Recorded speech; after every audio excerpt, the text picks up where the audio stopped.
Thanks, Dr. Milton.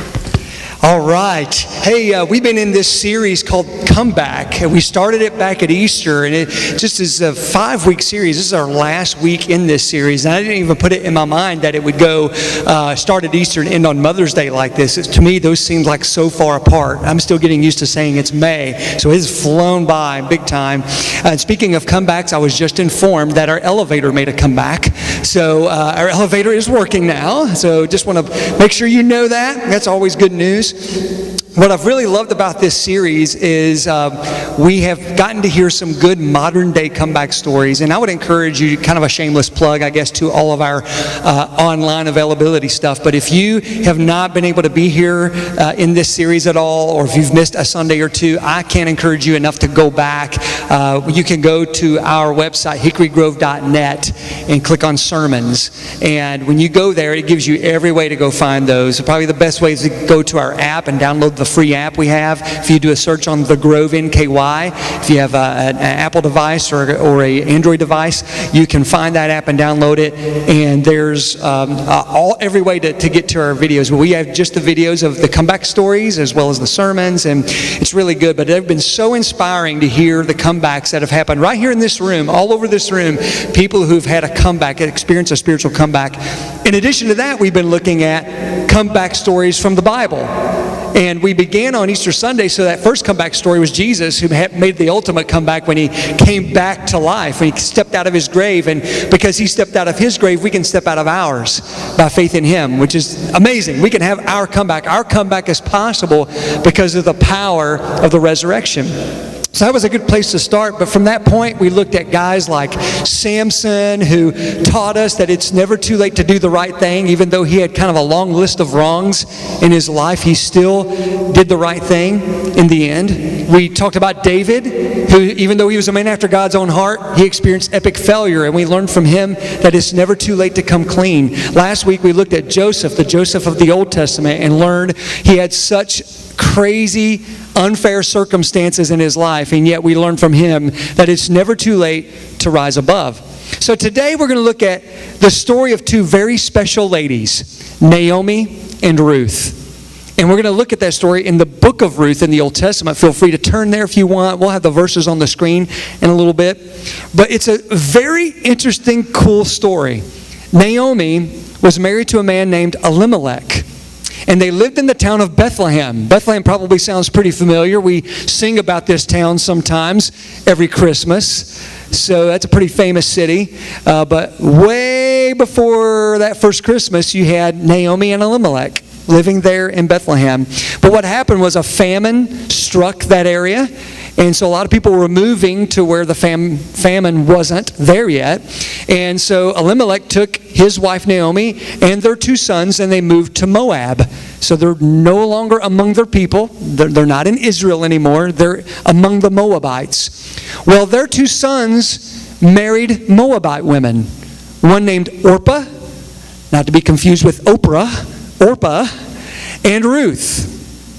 Now, eventually, while living in Moab, Elimelech passed away. And that left Naomi with just her 2 sons and their wives, Orpah and Ruth. But about 10 years later, both of her sons passed away. The Bible doesn't say how these men died. But in 10 years from her losing her husband, her sons also died. And then eventually Naomi got word that the famine had ended back home in Bethlehem. So she and her 2 daughters-in-law started back towards Bethlehem. And along the way, Naomi had this conversation with the girls, the daughters-in-law. And if you were to be sort of transported back in time, back in those days, for a woman to not have a living father, a living husband, any living sons, it was a dire situation. Many women in that situation were very destitute, with no ability to really necessarily even care for themselves, let alone anybody else. So Naomi, as they were traveling back towards Bethlehem, had this moment where she said, "Daughters, you should go back to your people. In fact, you must go back to your people. Go remarry. Go back to your families. Go find you a Moabite man and start a new life." And she urged them to do that. Now, Orpah, with much sadness, agreed to do just that. Gave her mother-in-law a kiss and went back to Moab. But then we have these powerful words. You may have even heard these words quoted before that came out of the mouth of Ruth, the other daughter-in-law. In Ruth 1:16 it says, "But Ruth replied, 'Don't ask me to leave you and turn back. Wherever you go, I will go. Wherever you live, I will live. Your people will be my people, and your God will be my God. Wherever you die, I will die, and there I will be buried. May the Lord punish me severely if I allow anything but death to separate us.'" Powerful, powerful words. So Naomi said yes and allowed Ruth to continue to Bethlehem with her. Now, they get back to Bethlehem, and everybody was so glad to see them. And there was a man there who was wealthy and influential, and his name was Boaz. And he was a relative of Naomi's late husband, Elimelech. Now, as it turns out, there's this Jewish law in existence. I like to call it the kinsman redeemer clause. It's in Jewish law. And the way it works is like this. If you as a woman have your husband pass away, but you didn't have any sons, then there's no one to carry on the name of the family. There's no one to continue the legacy. So the nearest male relative of the deceased man is then sort of expected and encouraged, if not legally bound, to then come alongside and marry that woman and be able to have children with them and continue the name of the family. And the person, the nearest relative who would step up and do that was known as the kinsman redeemer. And that was his job. So, as it turns out, Naomi, a smart mama, always thinking, always, those superpowers we saw in the video, she started thinking about this and thought, Boaz, related to my husband, great guy, wealthy guy, influential guy. So she started talking to Ruth about Boaz. She had Ruth gleaning crops from his fields, and Boaz took a liking to Ruth. He protected her from being harassed because, as you might imagine, most of the ladies in that field were Israelite women, but then here you have a Moabite woman gleaning crops from the field, and he would protect her from being ridiculed or harassed in any way. And he took a real liking to her, and it seems that Ruth took a real liking to Boaz. So then Naomi talked Ruth into getting all gussied up, and if you think I'm lying about this, you go back and read the book of Ruth. She got herself all cleaned up, told Ruth, get yourself nice, smelling good, get yourself all cleaned up, and she coached her in what to do next. So what she did is she went to where Boaz was sleeping, and it's not necessarily a bedroom. I think it was like in the barn, like he was sleeping by the bags of grain that he was working with. But go to where he's sleeping, and while he is sleeping, uncover his feet. The blanket that is covering him up, just lift up the part that's covering his feet, and then lay down next to his feet. That's the plan. And then he'll tell you what to do. So apparently, that's code for, I want you to be my kinsman redeemer. And Mama knew that. So Mama said, this is what you're going to do. And by the way, you're going to smell good when you do it. All right? And that's what happened. So he wakes up, he understands what's going on. Yep, okay. This is great. I would love to be your kinsman redeemer, but there's one guy that actually is ahead of me. He's a closer relative. Long story short, he gets up the next day, goes to the city square, and finds this guy, and among witnesses, they have this agreement that guy's going to say, I'll pass, and I'll let you, Boaz, be Ruth's kinsman redeemer. And what's also kind of funny is the way they sealed the deal was Boaz handed that guy his flip-flop. That's how they made a deal back then. So I am not making this up. This is cool. So it is a done deal. Boaz becomes Ruth's kinsman redeemer. And here's what it says near the end of the book of Ruth, Ruth 4:13 through 17. By the way, it's such a great story. Sometime this week, go home, read the book of Ruth. It's only 4 little chapters. It's an easy read. It says, so Boaz, in Ruth 4:13, so Boaz took Ruth into his home, and she became his wife. When he slept with her, the Lord enabled her to become pregnant, and she gave birth to a son. Then the women of the town said to Naomi, praise the Lord, who has now provided a redeemer for your family. May this child be famous in Israel. May he restore your youth and care for you in your old age. For he is the son of your daughter-in-law, who loves you and has been better to you than 7 sons. Naomi took the baby and cuddled him to her breast, and she cared for him as if he were her own. The neighbor women said, "Now at last Naomi has a son again." And they named him Obed. He became the father of Jesse and the grandfather of David. We'll get back to that in a little bit. But here, why are we telling this story? It's a great Mother's Day story, yes. The reason we're telling this story, we've been talking about comebacks all the past 4 weeks, and how God wants you to have a comeback, and how it's never too late, and you're never too far gone for you to have a comeback. But here's the message for today. It's never too late to give someone else a comeback. It's never too late for you to do your part to help someone else have their comeback. See, Naomi helped Ruth have a comeback by simply letting her come back with her to Bethlehem.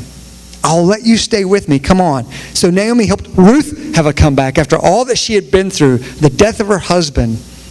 And Ruth helped Naomi have a comeback by sticking with her even when all the men in their family had died.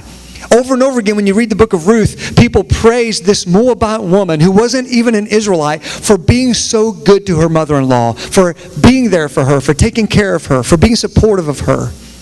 As you read before, more than 7 sons has Ruth been faithful to Naomi. And then, of course, Boaz. Boaz helped Ruth have a comeback by not only protecting her, but by becoming the family's kinsman redeemer. Oh, it's never too late to give someone else a comeback. And the reason it's important for us to know this is that I believe this with all my heart. As long as you continue to breathe God's good air, this is the truth. You will be faced with an opportunity to do something different that requires a life adjustment. As long as you believe in Jesus, as long as you follow Him, as long as you continue to breathe His good air, at some point in your life, you're going to face an opportunity. Now, I want to push the pause button there. This was our message that we were going to be experiencing together even before we heard from DCCH and fostering and adoption. That's one opportunity that could be faced, but there's a million different crazy opportunities that God is going to put before you. Now, I'm not saying that everything that's an opportunity is always from God. We got to pray about those things. Not every open door is a door you should just run through. But that's usually not our problem. Our problem isn't always that, man, there's all these things that I think God might want me to do. Which one should I say yes to, or which one is from Him? The problem is we kind of build a concrete box around our life, and we get really comfortable inside of it, and we stay there. And our life, our spirit, our vision never gets outside of that box, because this is what I do, this is who I am, and this is it for me. And when an opportunity does come knocking, we don't even give it consideration. Well, God is a God who knocks down those barriers and walls. He always has. And He's never put a high premium on our comfortability. He cares more about your availability than your comfortability.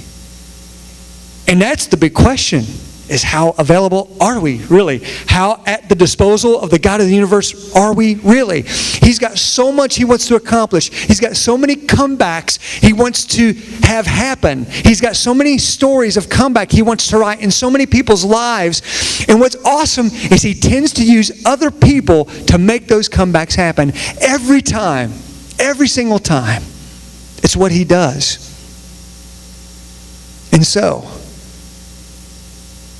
here's what I would challenge you to do, and me to do, and all of us to do today, and that's this. Give God your yes, and then let Him worry about the rest. Give Him your yes. How about this? Give Him your yes before He even asks the question. Ooh, that's like handing God a blank check and saying, you write it for whatever you want from me, God, and deposit it. Now listen, I know maybe in this room right now, we like to be all kind of singing God's praises and holy, but let's just admit, that's scary, right? That's frightening, right? That's uncomfortable, but it's awesome. And it's freeing. And it's life-changing, not only for the comebacks that you would make possible by saying yes to God, but for your own self even. I remember hearing Gary say just that, like, man, we feel like we're the ones that got more blessed than any blessing we could be to other people. Give God your yes and let Him worry about the rest. Ruth did not know what the future would hold by insisting on staying with Naomi and leaving the country behind of Moab and going with her, but she said yes to going. Naomi didn't know what the future would hold if she would even allow Ruth to come with her. She didn't want to at first. Like, this is not good for you. I can't care for you. Go back to Moab. Remarry. Start a new life for yourself. Be taken care of. But to begrudgingly, and I mean begrudgingly, she said yes to Ruth to come back to Bethlehem with her. She had no idea what the future would hold, what the result would be. Boaz didn't know what the future would hold when he just simply said yes to being kind to Ruth, to just simply saying yes to letting her come work in his crops and fields and get some food for her family. That was his yes. They just gave God their yes and just kept going. And I'm so thankful that so many people have done that. And guess what? You never know what dominoes are going to fall when you say yes like that, but God does. And I don't know if some of you Bible scholars out there probably had a giddy moment when we read that last verse and said, oh, by the way, the name of the son of that child was Obed. And by the way, his son was Jesse. And oh, by the way, his son was David, the greatest king of all of Israel. And if you go back and read Matthew 1 and Luke 3, I think it is, you'll see genealogies. Jesus comes from the genealogy of David himself. So Naomi gave God a yes. Ruth gave God a yes. Boaz gave God a yes. But they had no clue about Jesus Christ coming to the world to be our Redeemer. Not just a kinsman Redeemer, but the Redeemer of our very souls for eternity. That's what a yes can do. God uses all of our yeses to give countless others a chance at a comeback. I don't care how little that yes may seem to be, but if you believe that God is offering you an opportunity, offering you a crossroads, offering you a decision to make, and He's asking for you to say yes, it may seem very little, it may seem huge. I'm asking you today, would all of us together begin to start saying yes to God and giving Him that blank check for our lives and letting Him take care of the rest of that?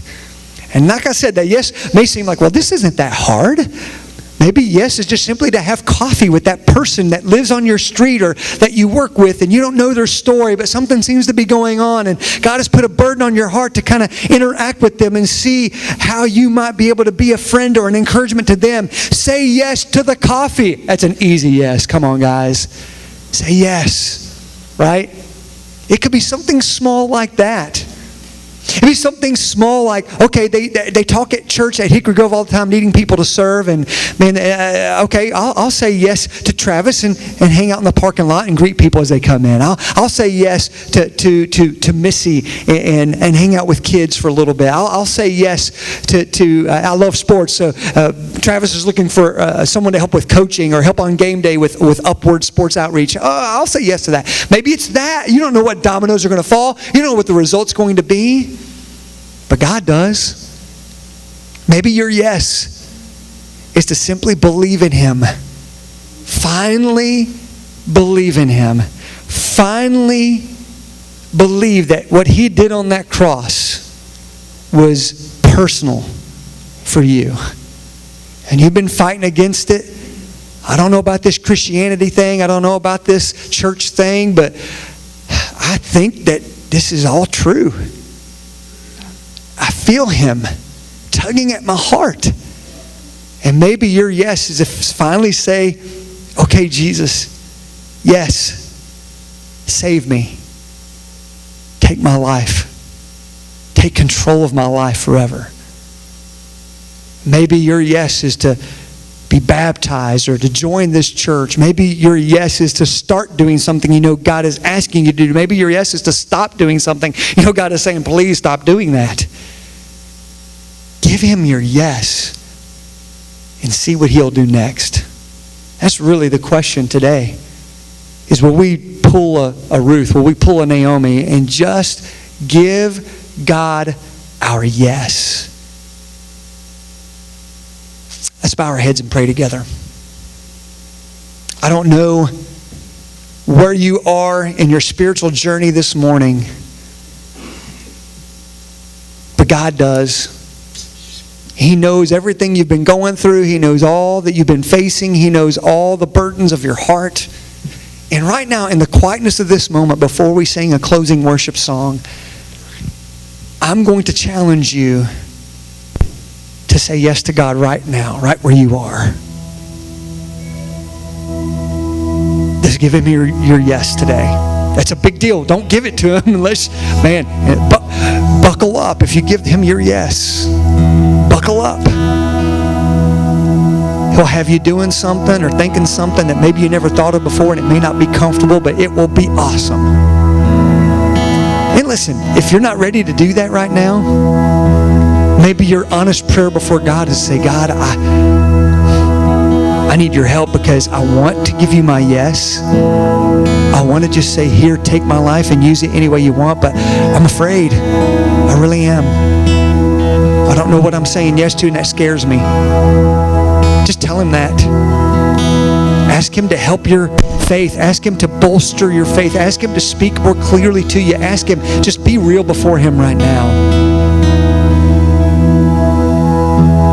But I'm here to tell you, if you do this today, it could be the beginning of your comeback story, and I guarantee you it will be the beginning of someone else's if you say yes to him.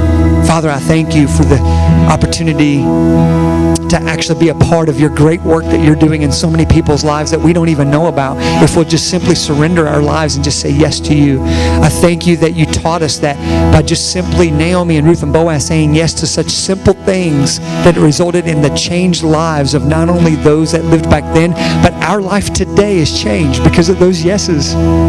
Father, thank you for that. And Lord, I pray right now that you would just, all over this room, as people are praying to you, that you hear those yeses being lifted up to you now, that you would speak into their hearts and say, okay, I got you, and I got this. We're going to do some awesome things together. And for those who are struggling, saying that yes, Father, I just pray that you would speak encouragement into them, that you would build up their faith. They would help them to take even just a notion of a step towards you to say, okay, maybe you're not giving me your yes today, but I'm not going to let go of you. I'm not done with you yet. Help them to know that, God. Father, I thank you for your amazing love and your amazing grace as we continue to sing praises to you. Move us to take a next step with you today. In Jesus' name, amen.